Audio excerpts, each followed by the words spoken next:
ये मेरा hair loss series का सेकंड वीडियो है। मैं अपने पिछले वीडियो में आपको normal hair cycle, hair loss और हेयर ग्रोथ के बारे में जानकारी दे चुकी हूँ। तो चलिए इस वीडियो में जानते हैं कि एबनॉर्मल हेयर लॉस या बालों के झड़ने की समस्या किस तरह से प्रेजेंट कर सकती है। तो हेयर लॉस लोकलाइज्ड भी हो सकता है और जनरलाइज्ड भी हो सकता है। लोकलाइज्ड मतलब केवल एक छोटा एरिया इन्वॉल्व है एंड जनरलाइज्ड मतलब पूरे सर में या सर के काफ़ी सारे हिस्से में इन्वॉल्वमेंट है। फिर हेयर लॉस सडन भी हो सकता है और ग्रेजुअल भी। सडन यानी कि अचानक आपके बहुत ज़्यादा बाल गिर रहे हैं एंड ग्रेजुअल मतलब धीरे धीरे बाल गिर रहे हैं एंड एक टाइम आता है जब आपको ज़्यादा नोटिस होने लगता है कि अरे मेरे बाल कहाँ गए। फिर बाल ऐसे भी शेड हो सकते हैं कि आपको हर जगह बाल ही बाल दिखें और बाल चुपके चुपके धीरे धीरे बिना कुछ इंडिकेशन दिए भी कम हो सकते हैं। तो इस तरह से हमें एक आइडिया लगाना होता है कि किस तरह का हेयर लॉस आपका है।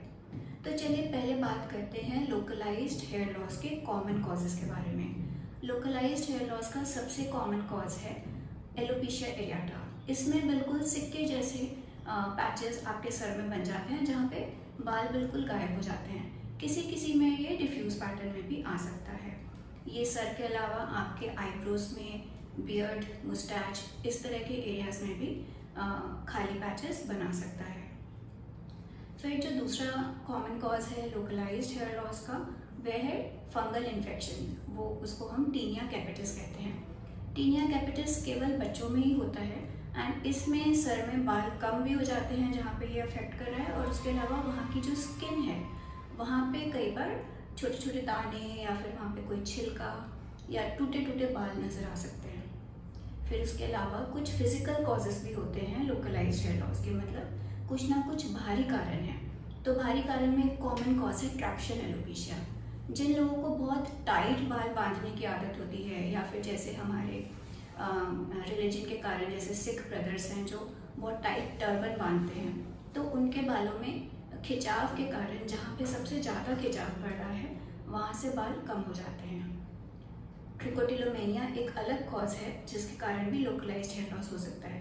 ट्रिकोटिलोमेनिया में बेसिकली किसी इम्पल्स कंट्रोल डिसऑर्डर के कारण, मतलब आप साइकोलॉजिकली किसी कारण से अफेक्टेड हैं, स्ट्रेस्ड हैं, तो आप अपने आप ही अननोइंगली अपने बाल तोड़ते रहते हैं।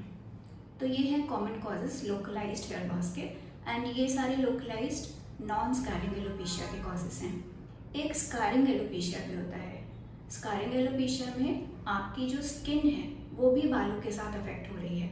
स्किन में भी इन्फ्लेमेशन के कारण डैमेज हो रही है जिसके कारण वहाँ पे स्कारिंग हो रही है। स्कारिंग मतलब कि जैसे चोट लगने के बाद स्किन थोड़ी पतली हो जाती है कई बार एंड थोड़ी दब जाती है, वैसे ही बाल भी डैमेज हो रहे हैं एंड स्किन भी डैमेज हो रही है। ये काफ़ी प्रोग्रेसिव हो सकता है और अगर ये समय से नहीं पकड़ा गया तो इसके कारण परमानेंट हेयर लॉस हो जाता है। तो इसके ज़्यादातर जो कॉजेज़ होते हैं या तो वो इन्फेक्शंस होते हैं जैसे कोई बैक्टीरियल इन्फेक्शन, वायरल इन्फेक्शन या फंगल इन्फेक्शन, या फिर वो कुछ पर्टिकुलर स्किन के इन्फ्लेमेटरी डिसीजेस हो सकते हैं जैसे कि लाइकन प्लेनस हो गया, लूपस एरिथमेटोसिस हो गया। तो इसमें जो बाल जाते हैं फिर वो परमानेंटली लॉस हो जाते हैं, इसीलिए इसको टाइम पे पकड़ पाना बहुत ज़रूरी है। तो ये तो हो गए लोकलाइज्ड कॉजेज़। अब हम आते हैं जनरलाइज्ड हेयर लॉस के कॉजेज़ के बारे में। जनरलाइज्ड हेयर लॉस जो सबसे ज़्यादा कॉमन कॉज है वो है पैटर्न बॉल्डनेस या फिर एंड्रोजेनेटिक एलोपेशिया। ये मेल पैटर्न बॉल्डनेस और फीमेल पैटर्न बॉल्डनेस के नाम से भी जाना जाता है। जो मेल पैटर्न बॉल्डनेस है वो आप जानते ही होंगे कि ज़्यादातर जो मेल्स हैं जिसमें ये होता है उसमें एक पैटर्न में बाल जाते हैं। बेसिकली आपकी जो फ्रंटल हेयर लाइन है उस पर रिसेशन हो जाता है, बाल पीछे जाने लगते हैं। फिर जो ये टेम्पल्स हैं यहाँ से भी खाली होने लगता है एंड स्कैल्प के सेंटर में से यहाँ पे भी बाल जाने लगते हैं। तो ये ग्रेजुअली धीरे धीरे करके प्रोग्रेसिव होता है एंड बाल ख़त्म हो जाते हैं। मतलब इसमें जो बाल जा रहे हैं वो जा रहे हैं, अगर चले गए तो वापस नहीं आएंगे। ऐसे ही फीमेल पैटर्न बॉल्डनेस भी होता है। फीमेल पैटर्न बॉल्डनेस जो है वो थोड़ा कम कॉमन है बट उसमें भी हेयर लॉस परमानेंट हो जाएगा, तो टाइमली उसको पकड़ पाना बहुत ज़रूरी है।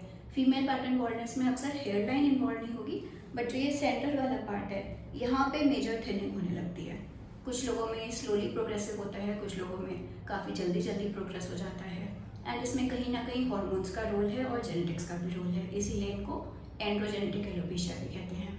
फिर एक और कॉमन कॉज है जनरलाइज्ड हेयर लॉस का, वो है टीलोजेन एफ्लूवियम। टीलोजेन एफ्लूवियम कई कारणों से हो सकता है और ये इसकी दो तरह की प्रेजेंटेशन होती है। एक होती है अक्यूट टीलोजेन एफ्लूवियम और एक होता है क्रॉनिक टीलोजेन एफ्लूवियम। अक्यूट में अचानक सडन हेयर लॉस होगा एंड क्रॉनिक में धीरे धीरे बाल कम हो रहे होते हैं। बट इसमें जो हेयर लॉस हो रहा होता है वो रिकवर हो सकता है अगर हमने इसको कारण पता कर लिया और उसका हमने रेमेडी ले ली, तो this is something which is recoverable.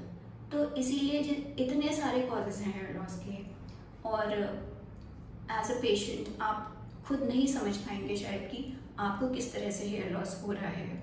तो आपको एक डर्मेटोलॉजिस्ट की सलाह ज़रूर लेनी चाहिए। सेल्फ ट्रीटमेंट में टाइम वेस्ट नहीं करना चाहिए। तो अगर आपको लगता है कि आप भी किसी तरह के हेयर लॉस से परेशान हैं, जूझ रहे हैं, और आपको अभी तक आपने डर्मेटोलॉजिस्ट से सलाह नहीं ली है, तो आपको ज़रूर जाके सलाह लेनी चाहिए। एंड आपको लगता है कि आपको कोई क्वेश्चंस मुझसे पूछने हैं तो आप कमेंट सेक्शन में वो ज़रूर पूछ सकते हैं। नेक्स्ट वीडियो जो मैं बनाऊंगी वो मेल पैटर्न बॉल्डनेस के बारे में होगा। तो जल्द ही मिलते हैं, तब तक के लिए thank you and keep seeing to yourself that I love my self.